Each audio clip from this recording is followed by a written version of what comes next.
Hello दोस्तों, welcome back to Pradeep Giri Academy and I am Aditi Singh with you all again on the 6th session and on the final session of the chapter Linear Algebra. So last session में हमने जो देखा उसे ही हम ये session में भी करेंगे, that is algebraic multiplicity and geometric multiplicity, and हम आज पढ़ेंगे that is diagonalization. So let us move towards our session and start it. So, हमारा जो सेशन है वो है डायगोनलाइजेशन पे ऑफ कोर्स, तो हम उसका डेफिनेशन देखेंगे. डेफिनेशन हमें क्या कहता है, अ स्क्वायर मैट्रिक्स ए, हमारे पास एक स्क्वायर मैट्रिक्स है that is A is said to be diagonalizable if it is similar to diagonal matrix D. Similarity वाली प्रॉपर्टी जो मैंने आपको बताई थी, याद है ना, ए सिमिलर टू बी कैसे होता था, B is equals to M inverse of A into M, ये फॉर्मेट में होता था. यहाँ पे ये क्या कह रहे हैं, एक मैट्रिक्स सिमिलर है, वो डायगोनलाइजेबल है जब उस it is similar to D. कौन से फॉर्मेट में आएगा, देखो ये वाला फॉर्मेट. हमने क्या कहा, it is similar to diagonal matrix D. हमने क्या अज्यूम किया, उसे डी अज्यूम किया. अब ये सारे टर्म्स क्या है मैं सब बताती हूँ, बट धीरे धीरे इतना समझ लो कि the matrix A has to be similar to matrix D. वो याद आ रहा है, ये वाला फॉर्म, अरे यार इनवर्स नहीं, सॉरी ऐसा. तो यहाँ पे हमें क्या कहना है, matrix A similar to D. इस सिचुएशन में आएगा where D is a diagonal matrix, then it is said to be, A is said to be diagonalizable. But ये चीज होने के लिए हमारे पास कुछ पर्टिकुलर थ्योरम्स है जो हम यूज करते हैं. वो थ्योरम्स क्या है, number 1, the necessary and sufficient condition for a square matrix to be similar to diagonal matrix is that. ये स्टेटमेंट किसी काम का नहीं था, बस इतना याद रखना. अगर हमें कोई भी मैट्रिक्स ए को डायगोनलाइजेबल प्रूव करना है, तो लास्ट लेक्चर में जो मैंने सस्पेंस रखा था वो ये था कि the geometric multiplicity of each of the eigenvalue coincides with the algebraic multiplicity of that each eigenvalue. यानी कि हमने देखा था am is equals to gm for एक आइगन वैल्यू, हमने देखा था am is equals to gm for दूसरा आइगन वैल्यू. जब सारे आइगन वैल्यूज के लिए हमारा ये सिचुएशन सेटिस्फाई हो जाता है, then we can conclude that a matrix A is diagonalizable. But ये चीज कोई भी एक आइगन वैल्यू के लिए अगर सेटिस्फाई नहीं करेगी, समझ लो eigen value of is not equals to geometric value, इस सिचुएशन में वो डायगोनलाइजेबल नहीं होगा. किसी भी एक बीच, देखो यहां पे लिखा नेसेसरी एंड सफिशिएंट कंडीशन, ये होना ही चाहिए तो ही आप उसे डायगोनलाइजेबल कह सकोगे. अगर ये सब चीज कंडीशन एक भी जगह पे सेटिस्फाई नहीं हुई तो वो डायगोनलाइजेबल नहीं है, वो सम वहीं पे खत्म हो जाएगा. ओके, इतना समझ में आ गया. हमारे पास है सेकंड थ्योरम. वो सेकंड थ्योरम क्या कहता है, वेरी इंपॉर्टेंट थ्योरम. जब वो डायगोनलाइजेबल प्रूफ हो गया उसके बाद a square non singular matrix, यानी कि जिसका डिटरमिनेंट 0 नहीं होगा, ए whose eigen values are all distinct can be diagonalizable by a similarity transformation. ये वाला स्टेटमेंट बहुत कंफ्यूजिंग था प्रोनाउंस करने को. देखो इतना तो हमें पता है कि हमारा जो मैट्रिक्स ए है वो डायगोनलाइजेबल कब होगा, when it is similar to D. यहाँ पे जो हमारा डी है इसे हम कहते हैं डायगोनल मैट्रिक्स. क्या कहते हैं, diagonal matrix. What is our M, M को आप चाहिए तो मॉडल मैट्रिक्स कह सकते हो या फिर ट्रांसफॉर्मिंग मैट्रिक्स भी कह सकते हो. जब आपको डायगोनलाइजेबल वाले क्वेश्चंस आते हैं, दो टाइप के क्वेश्चंस आते हैं. Number 1, prove that it is diagonalisable, और एल्स एक और टाइप का आता है जो बड़ा होता है, that is prove that it is diagonalisable. If it is diagonalisable, find the diagonal matrix and the model matrix, और उसे क्या कहते हैं हम, ट्रांसफॉर्मिंग मैट्रिक्स. आपको थोड़ा एक्सटेंडेड आया तो फिर ये आएगा, 8 मार्क्स तक का क्वेश्चन आता है और हर साल आता है. तो यहां पे हमारा M that is modal matrix क्या है, whose column are eigen vectors of A. क्या है, सम करोगे समझ में आ जाएगा. डायगोनल मैट्रिक्स क्या होता है, whose diagonal elements are eigen values. अब यहाँ पे देखो कैसे बताती हूँ, समझ लो मेरे पास कोई एक मैट्रिक्स है, कोई भी एक मैट्रिक्स है ए, उसके मुझे कुछ आइगन वैल्यूज मिले, lambda 1, lambda 2 and lambda 3। In particular eigen values के लिए मुझे एक एक कॉलम मैट्रिक्स मिलेगी।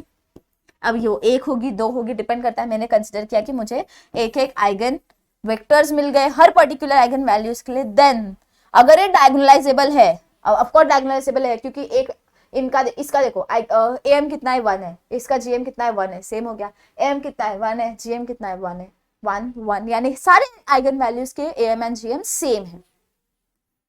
इससे ये मिलेगा कि a inverse of a is equals to d। ये स्टेटमेंट आपको लिखना पड़ेगा, जहां पे हमारा d क्या है, डायगोनल मैट्रिक्स है, एंड हमारा m क्या है, मॉडल मैट्रिक्स है। d will be equals to इसके जो डायगोनल एलिमेंट्स है ना, will be equals to eigen values, यानी कि डायगोनल एलिमेंट्स जो भी है वहां पे आपको उसके आइगन वैल्यूज लिखने हैं। बाकी सारी चीजें जीरो होती है, बाकी सारी क्या होती है, चीजें जीरो होती है। यही सेम चीज जब हम मॉडल मैट्रिक्स निकालते हैं, इस सिचुएशन में हर एक रिस्पेक्टिव आइगन वैल्यू का आपको यहाँ पे आइगन वेक्टर लिखना पड़ता है। ये पर्टिकुलर ब्रैकेट उठा के यहाँ लिखोगे, दूसरा वाला यहाँ पे लिखोगे एंड तीसरा वाला यहाँ पे लिखोगे। अगर यहाँ पे आपने एक्स लैम्डा 1 लिखा है तो यहाँ पे लैम्डा 1 की ही आइगन वैल्यूज रिसीव करना। अगर गलती से लैम्डा 2 का लिखा, पूरा आंसर रॉन्ग हो जाएगा, शायद आपको आधा मार्क्स मिले। आधा इन द सेंस 8 मार्क का क्वेश्चन से शायद वो 5 ही देगी या 6 ही देंगे, ऐसा रहता है। ओके, तो यहाँ पे अगर लैम्डा 2 लिखा है तो यहाँ पे लैम्डा 2 का आइगन वेक्टर लिखना। यहाँ पे लैम्डा 3 है तो हमारा यहाँ पे लैम्डा 3 का आइगन वेक्टर आएगा। गलती से भी एक्सचेंज मत करना। और अगर यहाँ पे ही एक्सचेंज कर दिया है, यहाँ पे अगर समझो लैम्डा 3 लिखा है, यहाँ पे लैम्डा 2 लिखा है, तो प्लीज यहाँ पे रिसीव करते टाइम भी वही चीजें रिसीव करना, वरना गलती हो जाती है तो मार्क्स भी चले जाते हैं। होप आपको इतना समझ में आया होगा। ये ज्यादा बेटरली समझने के लिए हम सम की ओर देखेंगे। सम ज्यादा इंपॉर्टेंट होते हैं ऐसे सिचुएशंस में।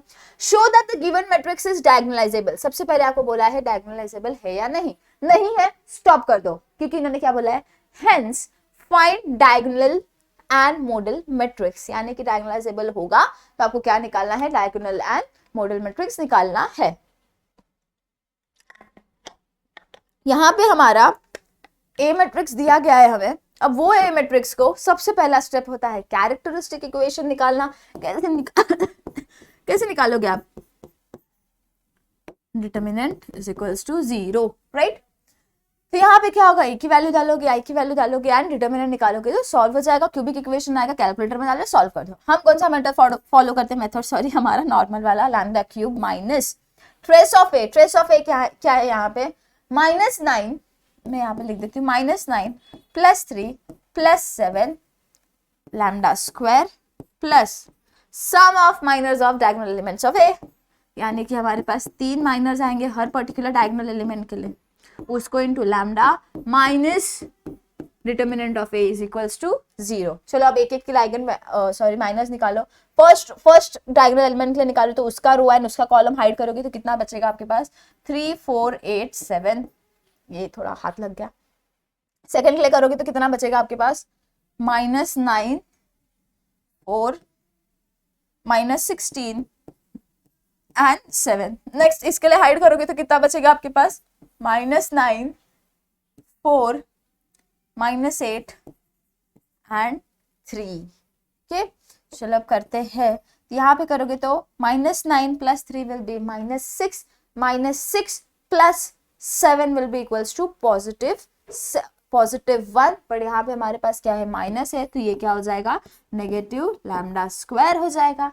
प्लस अब इसे परफॉर्म करोगे, 7 × 3 is 21, 21 - 8 4 is 32 plus 9 7 we have 56, यहाँ पे क्या आएगा, माइनस आएगा, -56, 1 second, 56।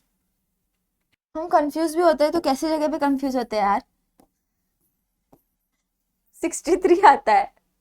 How can this is one of the disadvantage of continuously using calculators, कि हम छोटी छोटी चीजें भी जब करते थे तो we need to think, हाँ ये होगा, कॉन्फिडेंस, लैक ऑफ कॉन्फिडेंस हो जाता है कभी कभी, sorry for that.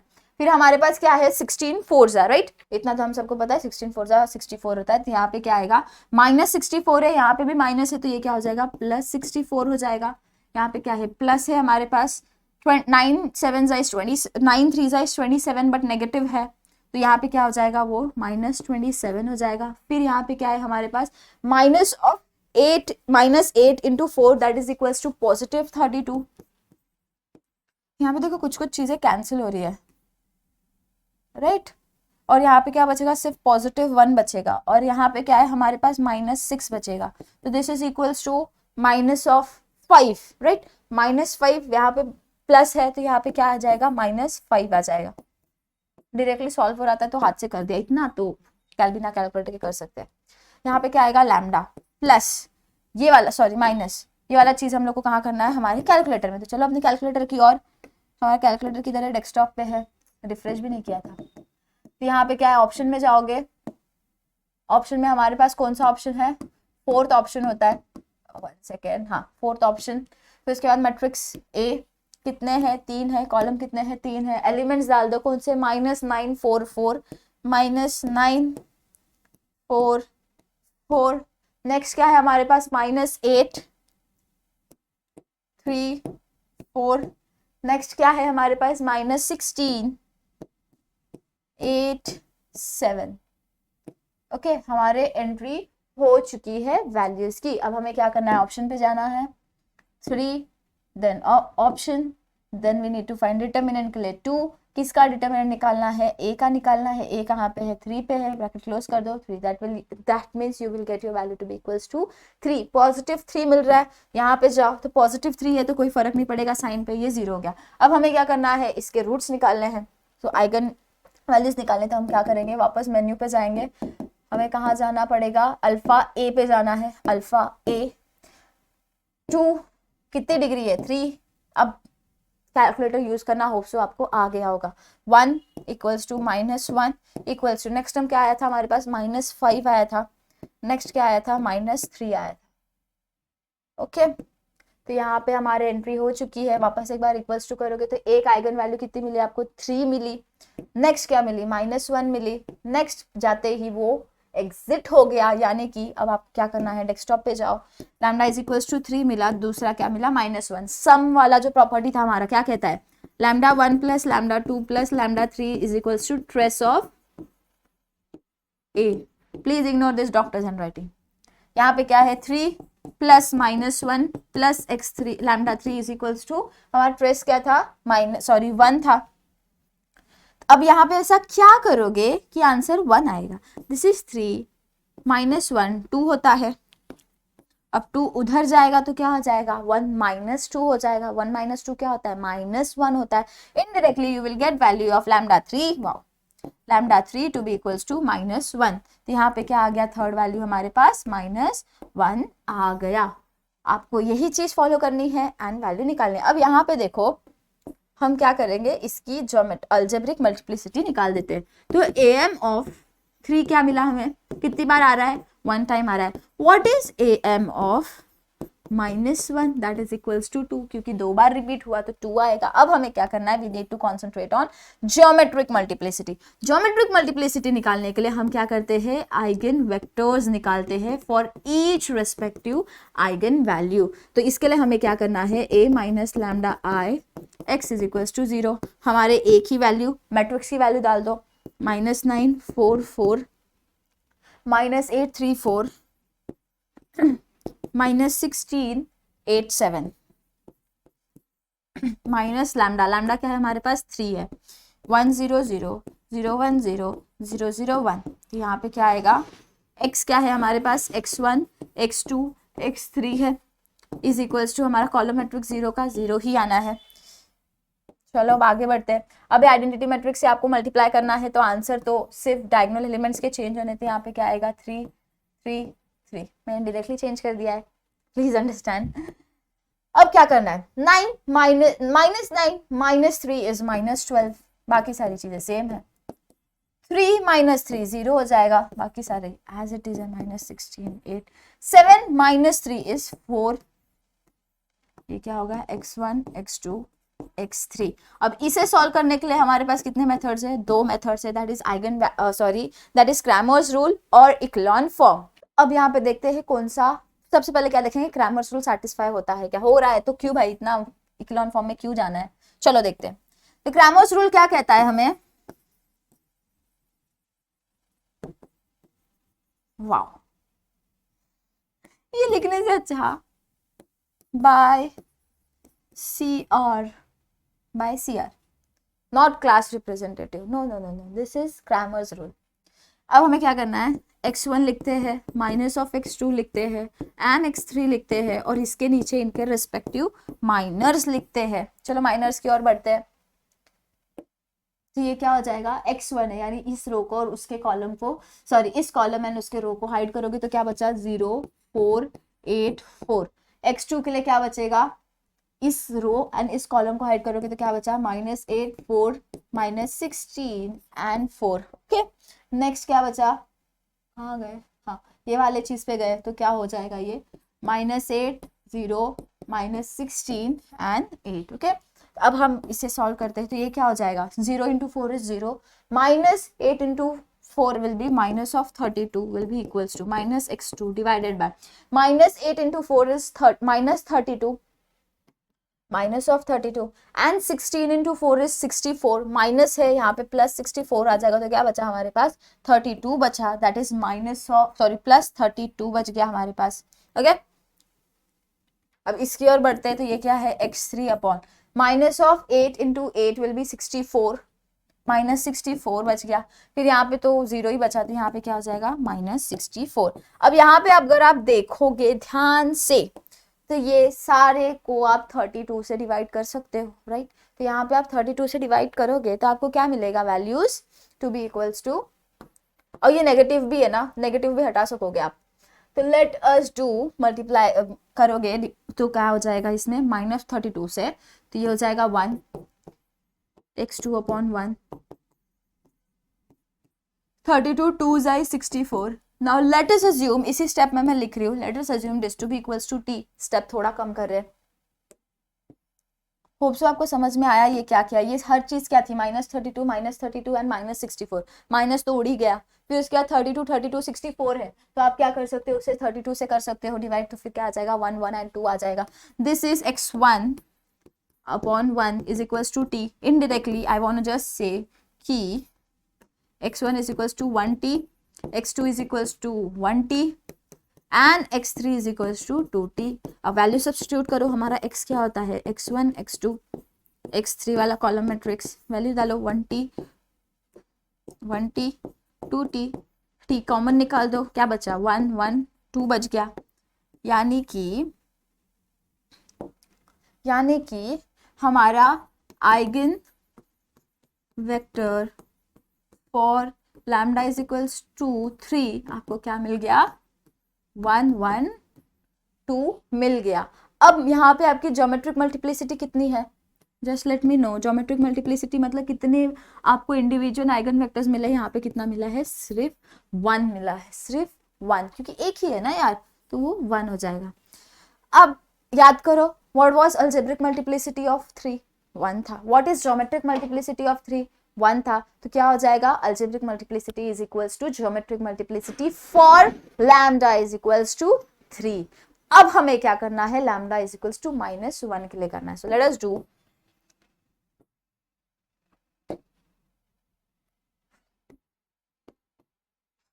Eigen vector for lambda is equals to -1 -1। Okay तो यहाँ पे सेम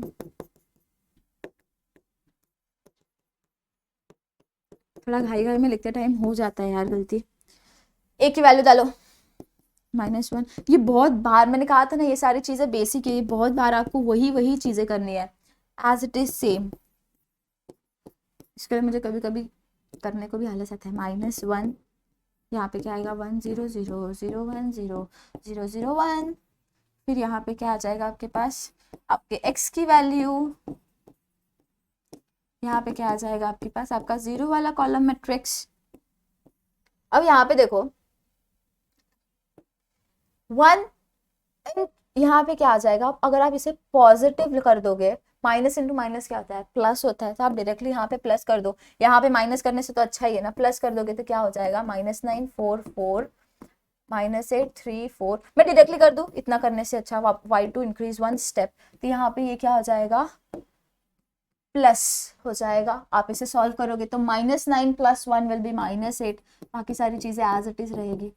3 सिर्फ डायगोनल एलिमेंट्स में चेंज होंगे ना, 3 + 1 इज 4, यहाँ पे क्या आ जाएगा 4, -16 8, 7 + 1 is 8, x1 x2 x3 is equals to 0 0 and 0। और यहाँ पे अगर आप नोटिस करोगे तो यहाँ पे क्रैमर्स रूल फॉलो नहीं होगा। क्यों? इन दोनों को करोगे तो 0 आएगा, अब इन दोनों को करोगे तो भी 0 आएगा, सिर्फ इन दोनों को करोगे तो भी 64 - 64 0 आना है, कोई मतलब नहीं है, तो हमें वो सारी चीजें करनी ही नहीं है। यानी कि directly we are getting by echelon form, echelon form करना ही पड़ेगा। चलो इक्लॉन फॉर्म में जाते हैं। इक्लॉन फॉर्म हमें क्या कहता है, बॉटम मोस्ट रो, यानी कि उसे किससे फॉलो करना है, 1 0 0, इस फॉर्मेट तक हमें जाना पड़ेगा, राइट। अब हमें ये फॉर्म में लाने के लिए what we need to do is इधर 0 लाना है, बॉटम मोस्ट रो को 0 करना रहता है हमें, या फिर नियर बाय, तो फिर इसे 0 करने के लिए हमें ऑपरेशन परफॉर्म करना है, यानी R2 एंड R3 में चेंजेस लाने हैं। अब यहाँ पे आप क्या कर सकते हो पता है, यू कैन नोटिस ये 4 से डिविजिबल है, छोटा हो रहा है नंबर, आपको वो चाहिए आप वो भी कर सकते हो, इसमें कोई मनाही नहीं है, you can do that thing also, but carry on with your things. अगर आपको करना है 2 से भी डिविजिबल है, 4 से भी डिविजिबल है यार, जो करना है आपको आप कर सकते हो, इसके साथ डिवाइडिंग बाय 4 भी कर सकते हो, रो 1 को डिवाइडिंग बाय 2 भी कर सकते हो, it's on you, it's on your choice. हम क्या कर रहे हैं, हम नहीं उसे हाथ लगा रहे, हम उसके रिस्पेक्ट में ही R2 में चेंजेस कर दे रहे। तो हम R1 क्या ऐसा करोगे, ये -8 है, ये भी -8 है, क्या ऐसा करोगे कि 0 हो जाएगा, डायरेक्टली आप सब्ट्रैक्ट कर दो, क्योंकि -8 + 8 हो जाएगा, 0 हो गया, तो आप क्या करोगे, सब्ट्रैक्ट कर दोगे। यहाँ पे देखो -16 है हमारे पास, यहाँ पे -8 है, तो यहाँ पे ऐसा क्या करोगे, इसे आप 2 से मल्टीप्लाई कर दो एंड यहाँ पे एक सब्ट्रैक्शन परफॉर्म कर दो, तो ये क्या होगा, -2 आपको करना पड़ेगा। सॉरी सॉरी सॉरी सॉरी, इधर कैसे यार, इधर क्या करोगे, -2 करोगे आप, -2 R1। होप आपको समझ में आ गया होगा। अब हमें क्या करना है, मैट्रिक्स को लिखोगे आप वापस, R1 में तो कोई चेंजेस नहीं है, जितने चेंजेस है R2 में होने, R2 एंड R3 में होने, राइट। इसे आपने 0 कर ही दिया, बाकी सारी चीजें तो एज इट इज है। अब देखो आप जब परफॉर्म करोगे ना यहाँ पे, तो ये क्या हो जाएगा, R2 - R1, राइट। R2 क्या है यहाँ पे, 4 4 - 4 0, 4 - 4 0, यहाँ पे क्या है 8 है, -2 × 4 0 ही आ रहा है, दोनों जगह पे 0 ही आ रहा है, तो यहाँ पे क्या हो जाएगा 0 0 0 0, सब 0 हो गया। Again you need to consider 2 values, छोटा हो गया, 1 सेकेंड, ओके। सो ये क्या हो जाएगा आपको, -8 x1 + 4 x2 + 4 x3 to be equals to 0।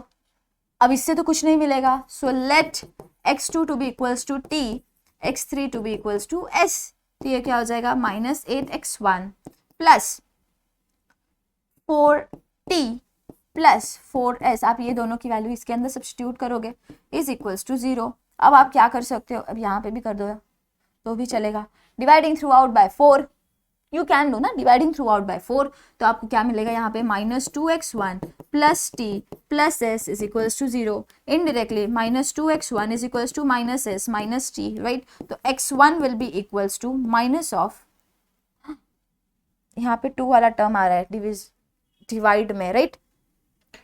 ये चीज नहीं होने के लिए, चलो ये चीज नहीं होने के लिए, अगर कर भी रहे हो तो ठीक है, बट ये चीज नहीं होने के लिए let us do one thing, that is हम क्या करते हैं ना, let us assume x1 to be equals to t and x2 to be equals to s and x3 के फॉर्मेट में हम आंसर निकालते हैं, ओके। लेट अस डू, देखते हैं क्या आता है। हम क्या कर रहे हैं, इसको सबसे पहले डिवाइडिंग थ्रू आउट बाय 4 कर दो, उसको सॉर्ट कर दो, तो ये क्या हो जाएगा, -2 x1 + x2 + x3 to be equals to 0, okay. ये हो गया। अब आपको क्या करना है, x1 की वैल्यू कितनी है, t है, तो -2t - s + x3 to be equals to 0, तो ये क्या हो जाएगा, x3 is equals to 2t + s plus S नहीं यार, minus S, how can I do this thing. यहाँ पे क्या आ जाएगा 2t माइनस एस। मैंने जानबूझ के ऐसे किया क्योंकि फ्रैक्शन में आ रहा था, 1/2 आ रहा था, 1/2 कैरी करना वॉज सेंसलेस, इसके लिए मैंने ऐसा किया। आप ऐसे चेंजेस भी कर सकते हो। अब हमें क्या करना है, सारी वैल्यूज मिल गई, इससे डायरेक्टली सब्स्टिट्यूट करना है x1 x2 एंड x3 के प्लेस पे। हमने xt को क्या सॉरी x1 को क्या कंसिडर किया t, इसको s, और इसकी वैल्यू क्या मिली हमें 2t माइनस एस, राइट। तो अब हम क्या करेंगे, एक कॉलम को t के फॉर्मेट में रखते हैं, एक कॉलम को s के फॉर्मेट में रखते हैं, यानी कि यहाँ पे क्या आ जाएगा +0s करना पड़ेगा। अब यहाँ पे सिर्फ s है, यानी t को क्या करना पड़ेगा 0t प्लस s करना पड़ेगा, बाकी सारी चीजें तो एज इट इज है। So what you need to do is, आप अलग कर दो t 0t 2t plus 0s s and minus s, right. अब आप क्या करो, t इसमें से कॉमन निकाल दो, तो क्या बचा 1 0 2, राइट। नेक्स्ट आपके पास क्या बचा प्लस s, यहाँ पे क्या बचा 0 1 माइनस 1, यानी कि यू गॉट 2 आइगन वैल्यूज। कितने आइगन वैल्यूज मिले, सॉरी आइगन वेक्टर्स, वापस लिख रही हूँ, eigen vectors for lambda is equals to -1 is 1 0 2 and please ignore my handwriting because my hands are paining now. 1 0 2 0 1 minus 1. Thus we got geometric multiplicity of lambda is equals to -1. कितने eigen vectors मिले, 2 मिले, यानी 1 and 2, यानी ये कितना हो जाएगा 2 हो जाएगा। अब याद करो ऊपर अल्जेब्रिक मल्टीप्लिसिटी ऑफ 2 कितनी मिली थी, -1 कितनी मिली थी 2 मिली थी। ज्योमेट्रिक मल्टीप्लिसिटी कितनी मिली 2 मिली। इनडायरेक्टली हमारा जो कंडीशन था, क्या था वो कंडीशन की ओर बढ़ते हैं। कंडीशन क्या कहता था, the necessary and sufficient condition should be such that eigen values geometric multiplicity and algebraic multiplicity of each and every eigenvalue has to be same. This was our necessary and sufficient condition, जो कि यहाँ पे satisfy हो रही है। So you can directly write, यहाँ पे देखो मैंने यहाँ पे जो चीज आपको बताई थी, it should be equal, तो हम वो चीज यहाँ पे फॉलो कर रहे हैं, and thus आपको यहाँ लिखना पड़ेगा। दस वी कंक्लूड, आप चाहिए तो हर स्टेप पे ना एक नंबर दे दो कि फ्रॉम 1 2 3 एंड 4, आप ऐसा कर सको। तो वी कैन से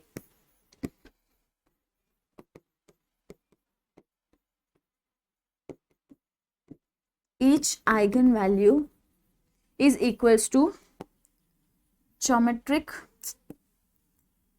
multiplicity of eigenvalues, each eigenvalue, thus necessary and sufficient condition is satisfied and A is diagonalizable, ये I है डायगोनलाइजेबल। अब इसकी स्पेलिंग आप S से भी लिख सकते हो, Z से भी लिख सकते हो, it's not issue.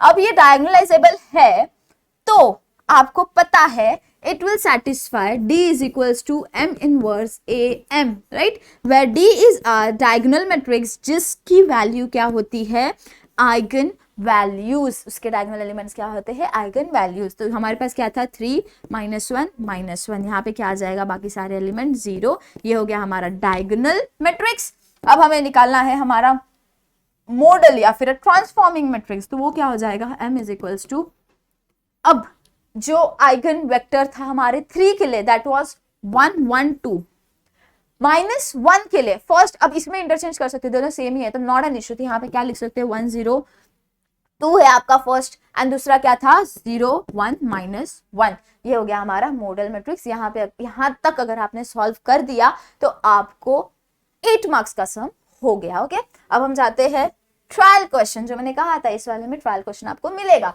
Try A is equals to, ये वाले फॉर्मेट में आपको मैट्रिक्स दी गई है, शो दैट इट्स डायगोनलाइजेबल और not, if yes then find D for diagonal matrix, M for model और ट्रांसफॉर्मिंग मैट्रिक्स। अब जब ये क्वेश्चन आप सॉल्व करोगे तो आपको मिलेंगे 3 eigen vectors, of course eigen values 3 1 2। अब इनका रेस्पेक्टिव, इसका क्या है AM 1 है, इसका क्या है AM 1 है, इसका भी क्या है 1 है। क्यों, number of times they are repeated, 3 1 time repeat हुआ है, 1 1 टाइम रिपीट हुआ है, 2 1 टाइम रिपीट हुआ है। अब आइगन वेक्टर्स मैंने ऐसे लिखा है, eigen vector for 3 is 2 1 1, for 2 it is 3 2 1, for 1 it is 4 3 and 2। अब यहाँ पे देखो GM फॉर 3 कितना है 1, GM फॉर 2 कितना है 1 और gm फॉर 1 कितना है 1. Indirectly eigen value sorry algebraic multiplicity of each eigenvalue is equal to geometric multiplicity of each eigenvalue. Thus we can say that the given matrix A is diagonalizable, and hence we can derive the value of diagonal matrix as well as modal or transforming matrix to be equals to 3 0 0 0 1 0 0 0 2. This is our diagonal matrix and this is our model matrix. यानी कि आप क्या करोगे 3 के लिखोगे, फिर 0 के फिर 1 के लिखोगे और फिर 2 के लिखोगे. यहाँ पे देखो मैंने यहाँ पे 1 2 लिखा है, इसके लिए पहले ये लिखा है फिर ये वाला लिखा है. Okay, hope you have understood this entire session. And हमारा जो ये प्यारा सा चैप्टर था लीनियर अलजेब्रा का of Pune university is completed. Thank you so much इतना प्यार दिखाने के लिए. एंड ऐसे ही प्यार दिखाते रहना. कैसे दिखाओगे? शेयर करोगे अपने दोस्तों के साथ, सब्सक्राइब करोगे चैनल को. एंड कोई भी प्रॉब्लम है तो बताना.